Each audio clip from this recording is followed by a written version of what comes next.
জয় শ্রীরাম। রামনবমী উপলক্ষে আমাদের দোমানি বাজারে র্যালি বেরিয়েছিল।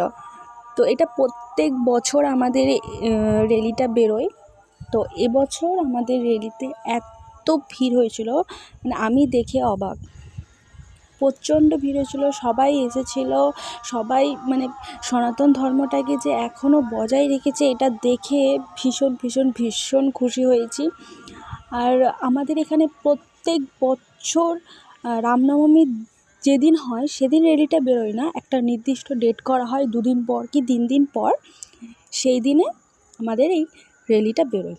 আর সবাই ভীষণ এনজয় করে, সবাই নাচা গানা করে, মন খুলে প্রাণ খুলে সবাই এনজয় করে। তো মানে এটা দেখে ভীষণ ভালো, মানে ভীষণ ভালো লেগেছে। আমিও ভীষণ নাচ করেছি, যেহেতু আমি ডান্স করতে খুবই ভালোবাসি। আর রামজির গানের ডান্স তো ভীষণ, আমি তো একজন ভক্ত। তো তোমরা কারা কারা ভক্ত অবশ্যই জানিও, আর জোরসে বলো জয় শ্রীরাম।